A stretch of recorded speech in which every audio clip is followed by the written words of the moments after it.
A Time for Courage by Patricia Robles of 6 Prudent.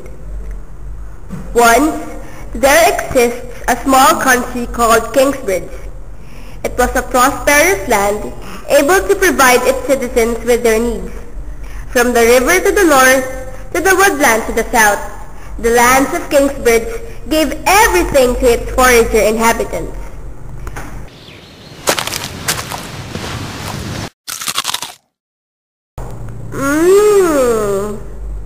How thankful I am that our trees bear fruit. Me too. And to think that we need not work and sweat for our food. And that's the thing that separates Kingsbridge from the rest of the world. It was the only country whose citizens never worked. They wake up, eat, amuse themselves by having a feast, then they sleep. Their houses were dirty, dishes unwashed. Their clothes are filthy from their constant feasting. Their meat was always given free. It is as if God puts an end to the heart of every pig or cow whenever the citizens feel like having a roast. And this is where young Gabriella draws the line. In a house, Father, you have to stop this nonsense. The people are again making themselves merry as flies buzz along their heads. Their pets are unkempt. Their hair disheveled. Don't they realize this isn't what God wants? That their prayers are nothing if they don't move themselves. Dear daughters, as leader of this small country, I have told them many times to work to make themselves better. The people of Kingsbridge have believed that God simply provides, and that we humans need not do anything, for He is a merciful God. I used to think that Kingsbridge was lucky to be given this kind of land. I guess I was wrong. Gabriella looks away from the window and walks out of the room. Merton shakes his head as he sees the feasting people outside and heaves a resounding sigh. Gabriella has lived all her life in Kingsbridge. Her mother died at childbirth, but the absence of maternal love in her life didn't stop Gabriella from making herself upright. Besides, Merton's upbringing of her did her a lot of good. This idleness the people from Kingsbridge are showing is starting to bother her, especially after overhearing a conversation between her father and his advisor Wulfric. A flashback. Ah, Wulfric, my dear friend, you have returned from your journey. My lord, I bring terrible news from Wigley. My errands failed to take place as the country gates have been barred. Shearing has finally taken over the land, Lord. Oh no. From what I heard, Godwin, the despicable leader of shearing, is planning to take over Kingsbridge as well. With how our citizens are right now, there is little hope for resistance. I'm afraid you are right. We are facing an impending doom. The flashback is over. I won't let this happen. I have to do something to stop this invasion. Unfortunately, Gabriella thought too long, and the people of Kingsbridge became lazy too much. For when the horses from Shearing entered the gates of Kingsbridge, there wasn't anything they could do. Godwin and his troops trampled their feasting tables and sent the citizens of Kingsbridge into more chaos. That's it, imbeciles! Run! Run! Ha ha ha ha ha! We have this town now. As the troops continued the ransack to the country, the citizens of Kingsbridge cried, Lord! Lord! Spare us! Look out! And pulls her out the way just in time. Gabriella runs to his father's side. Don't you know? Doing nothing and leaving everything to God is meaningless. Mom, you would have died on it. And so Godwin was able to take over Kingsbridge. You are to work for me now. You are to plant crops, and 3/4 of it shall be given to shearing.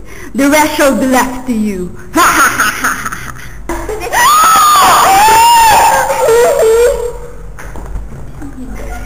What now, Father?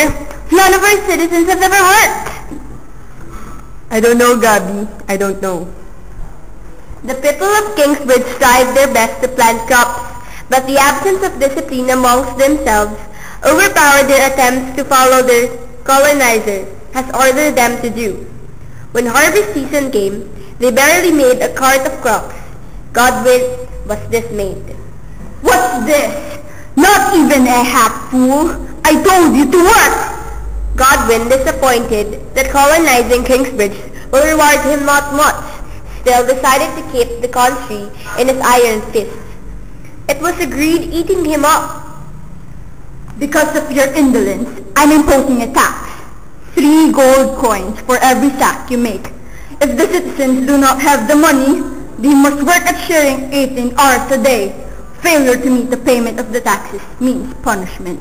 Godwin announces to the people of Kingsbridge, from that day forward, the lives of the citizens of Kingsbridge became even worse. They were like sheep lost from their shepherd, a filthy herd of sheep that is miserable and unable to work. This has to stop. I must find a way to drive Godwin and his men away from our country. But how? Zobby approaches Gabriella. Gabriella, I think I have a solution to our problem here. I have already gathered a few men. We can take Godwin and his men down. We have weapons. No, force isn't the way. We must defeat them with our wit, discipline, and with God. How then? So Gabriella thought of a way.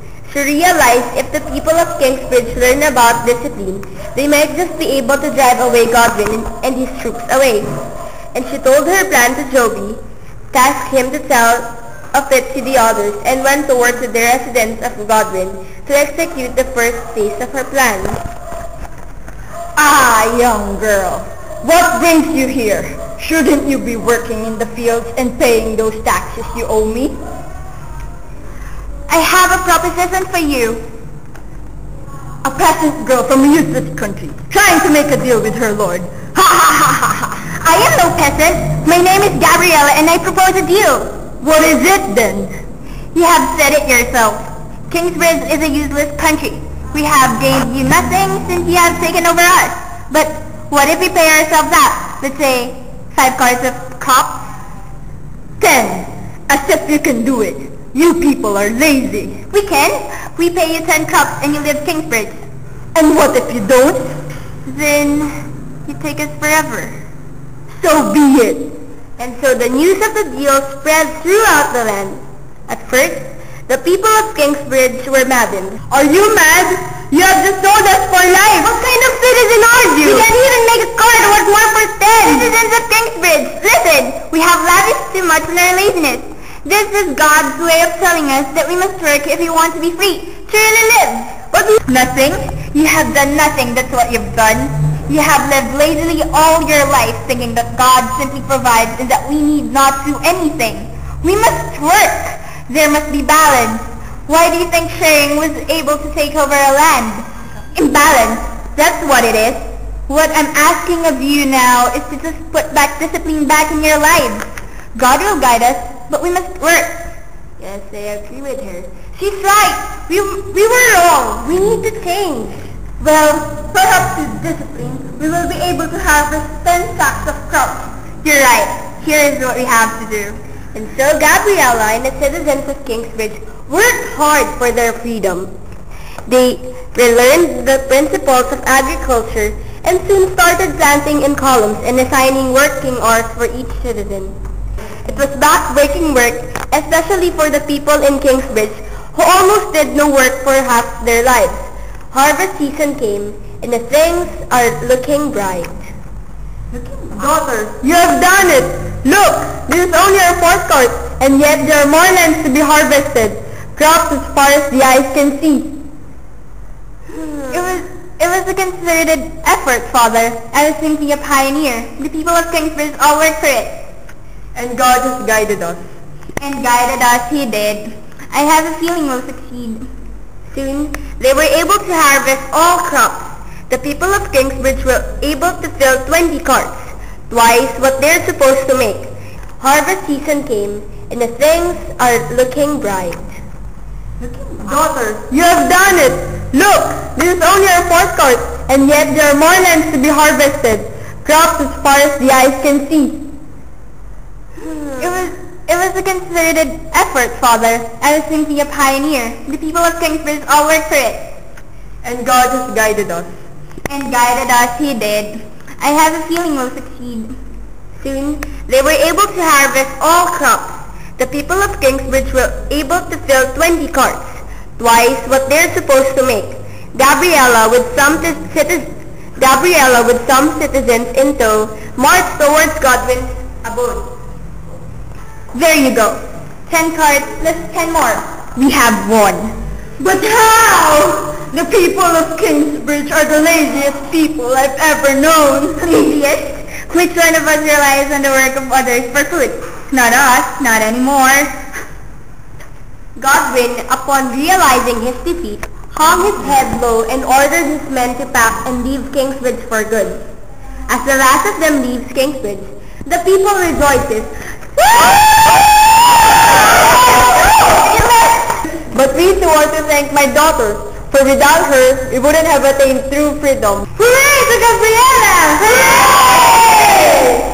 And from then on, the people of Kingsbridge lived a life of balance, a life of prayer, and of work. They call to God in the morning when they wake up, at night before they sleep, before and after their feasts, and for every planting and harvesting season. They have learned to keep their houses, to tend their pets, to groom themselves. Because of their discipline, Kingsbridge flourished more than ever. Because of Ora et Lamora, they have lived happily ever after. The end.